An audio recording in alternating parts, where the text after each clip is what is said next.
Hey guys. In today's video, I'm going to be reacting to a bunch of your comments on my recent cover of Polyphia's Playing God on my cool new lute.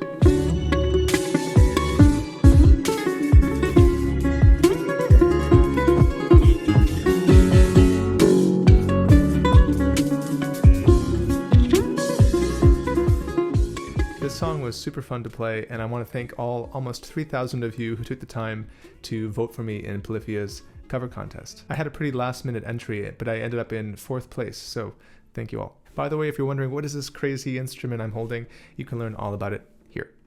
Now, let's read some comments. Imagine a Renaissance mosh pit, 10 times as brutal, but no distortion. Heck yes. Mateo asked, is this piece generally hard for you, since he's seen me play complicated pieces before? And I have to say, yeah, this was tough. Number one, because, this wasn't meant to fit on a lute. And I thought, when I first heard the piece, maybe this is one of those pieces that are, really amazing to watch and look very technically complicated, but in reality, maybe are not as hard as it looks. Unfortunately, some of the hardest music, like Bach, for example, doesn't actually come off as that flashy or fancy, and it can take a lifetime to play that music well, and yet people don't necessarily perceive the difficulty or understand just how complex that music is.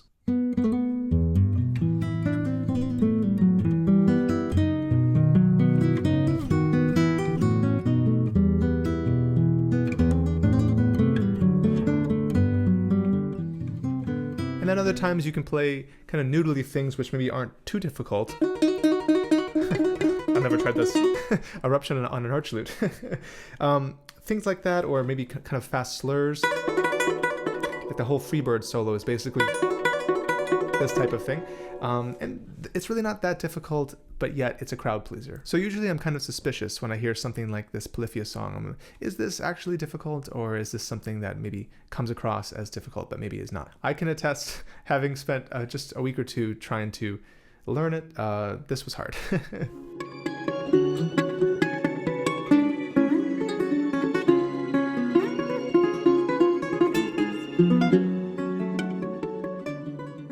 Tim Henson is the lead guitarist of the band. I'm not sure exactly who wrote it. I'm not really familiar with the band, to be honest. I stumbled across this song randomly on the internet, thought it was cool, saw people doing covers, and thought, hey, I wonder if this works on a lute. When I was first trying it on lute, I was running into a lot of walls because there's a bunch of effects on the guitar that worked really well that didn't work so well on the lute. The song has a lot of harmonics.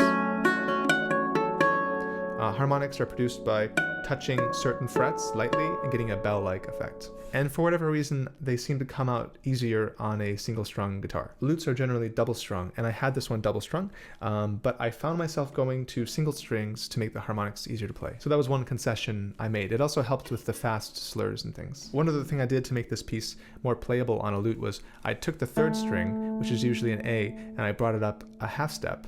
That way the top 6 strings are the same nominal tuning as a guitar, but just in a different key. The reason I did that is because I felt the chord shapes that he used were essential to keep because of those harmonics. Because he often plays a chord, and then he grabs the harmonics that are right there in that shape. And if you change one string, you lose those harmonics. So there's all these cool harmonic moments, like... Love that. Eddie asked if Playing God, or the band Polyphia in general, fits my personal taste, if I like them, or if I just did this for you guys. I don't really listen to a lot of math rock, but a lot of you guys who've been following my channel for a while might know that I started off in metal music. I grew up playing rock and metal, had long hair, and I thought that's what I was going to do forever. I still listen to metal.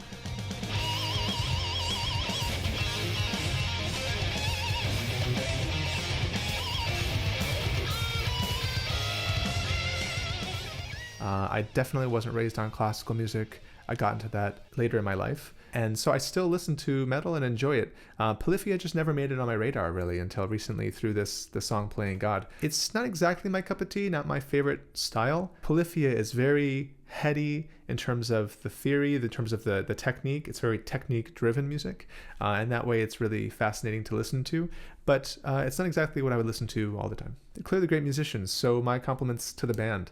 You guys are super talented. And the kingdom was shocked, for no one in the royal court had ever had their face melted by a lutenist before. Sadly, he was accused of witchcraft and put to the stake. I also had a bunch of comments asking how long it took me to learn this. And it was something like a week or two, on and off. I just occasionally would pick up my lute and kind of try to memorize it. And mostly I worked at it very, very slowly. Generally, anything that you want to play very fast has to be mastered incredibly slow and perfectly with absolute economy of motion, minimum effort. And once you can master it slowly and work out all the details, you can work it up to the next level. And once you master that level, you can work it up to the next level. Maybe that's BPMs on the metronome, 10 BPM at a time or something like that. At the beginning, I worked as slowly as my patience would allow for, looking for absolute perfection.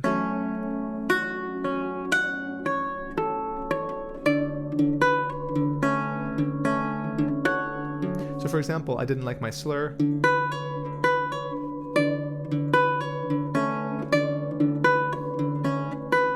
Hard slur with the pinky. There we go.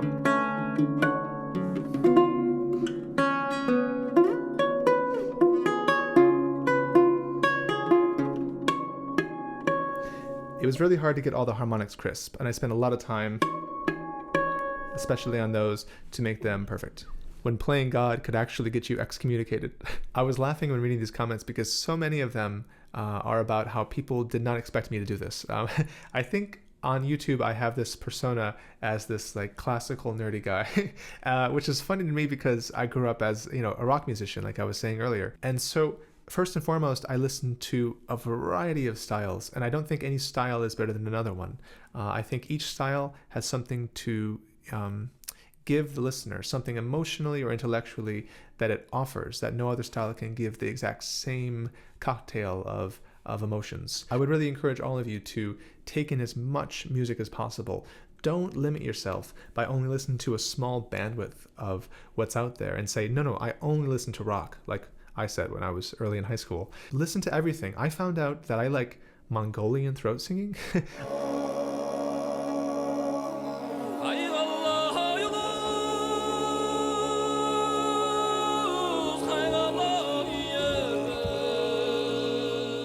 I liked flamenco music from Spain.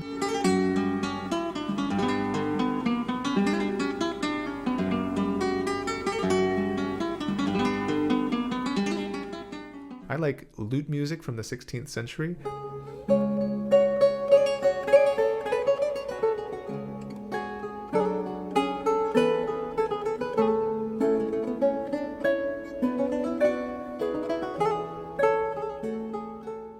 I mean, all these things were surprises to me. I didn't think I was going to like opera. I mean, I thought opera sounded silly when I first heard it.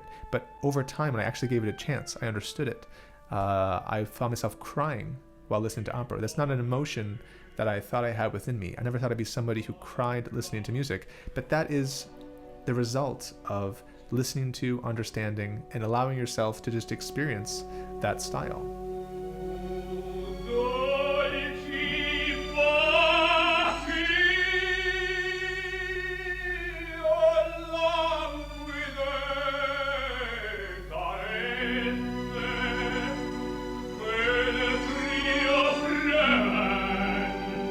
Rock doesn't give you that same feeling.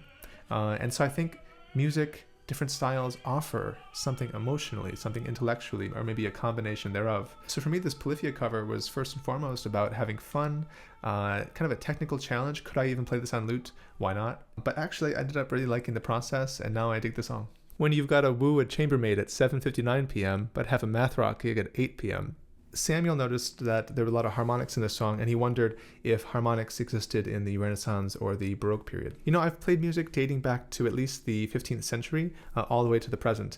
The first time I see written, clearly indicated harmonics are just after 1800. You definitely start getting them incorporated into compositions. And again, harmonics are these cool bell-like effects. They're really beautiful. So it seems obvious that at some point people would have discovered them. But like I said, the first ones I've ever seen written down in a piece were in the early 1800s. Although it's important to mention that just because the first surviving example we have of written down harmonics, as far as I know, is in the early 19th century, This doesn't mean people weren't doing it before. In fact, it's likely that that wasn't the first time someone tried it. It's just the first time someone wrote it down. It's so obvious to, I think, stumble upon harmonics, but clearly they weren't being used a lot, or at least they never were really mentioned, for example, in the Renaissance, as far as I know.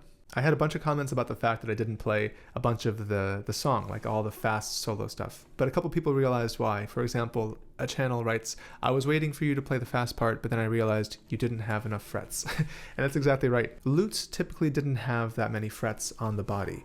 They had tied on gut frets. These are frets that we can slant and move to do cool tuning systems called temperaments.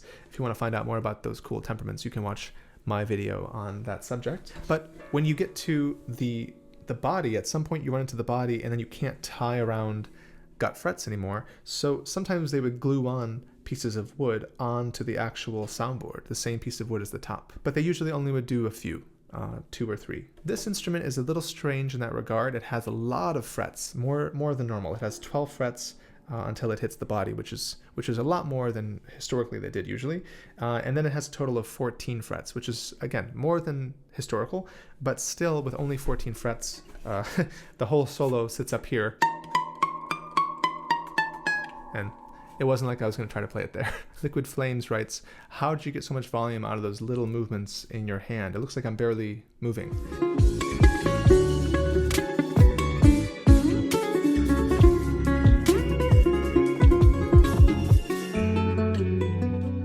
This is a general principle everyone can use in fingerstyle playing, but actually in all guitar playing or even piano playing.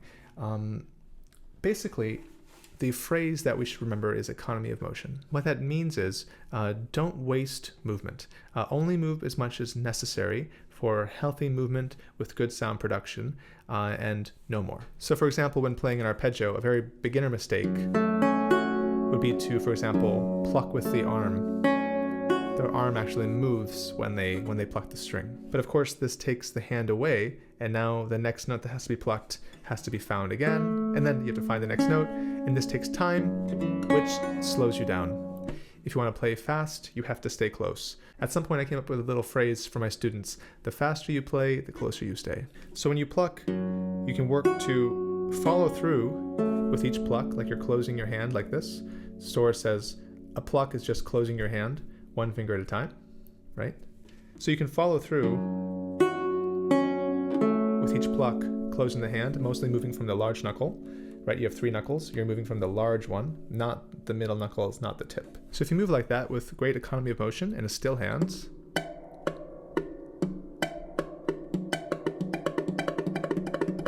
you can play very fast.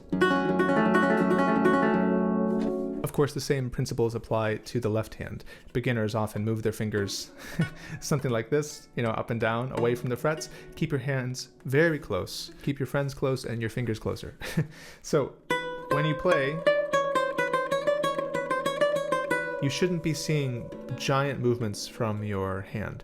Everything should be very close and your fingers are moving almost imperceptibly from the outside. Imagine being lost in a huge dark castle and then suddenly you hear this playing. You look and in the corner sits the vampire looking at you while playing this. That bass note at the 1 minute mark jented me to outer space.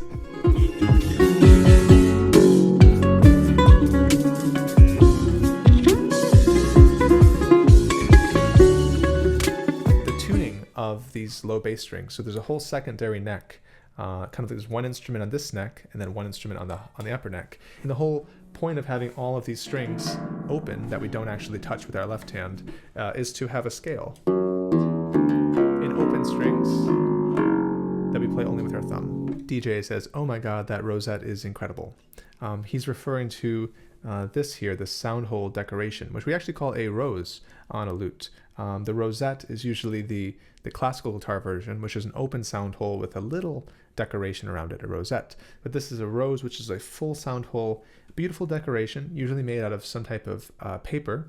On my Baroque guitar, it's actually made of goatskin. As far as I understand, and through my conversations with luthiers, the beautiful rose doesn't actually impact the sound. It's just purely aesthetic. It's about making the lute more beautiful. So thank you guys for all the comments. There were many of them that were just kind, many that were thought-provoking and intriguing about, how did I do things, how did I approach things, why did I do them the way I did, and then many of them that were just hilarious. So please keep the amazing comment sections going. I always try to answer as many of them as I can. Before we go, if you like my videos, the easiest way to help me make more of them is to like and subscribe. For those of you who are interested in learning a plucked instrument, I have lots of educational opportunities on the internet for you. The first is I have an online classical guitar course, which is a beginner course. It's called Classical Guitar Pro. It's 6 hours of videos of me teaching what I've taught hundreds of students in private lessons. But now you can learn my method from the comfort of your own home. For those of you who want private lessons weekly on Zoom from an expert teacher, I have an online music school called Arpeggiato. This is a school for all things that go pluck. So we have teachers who can teach you classical guitar, fingerstyle guitar, electric, jazz, flamenco, oud, ukulele, lutes, theorbo, baroque guitar, you name it. So please do check out arpeggiato.com. And until next time, I just want to say thank you to all of you who keep coming back to watch my videos. I have a lot more on the way, so stay tuned, and I'll see you next time.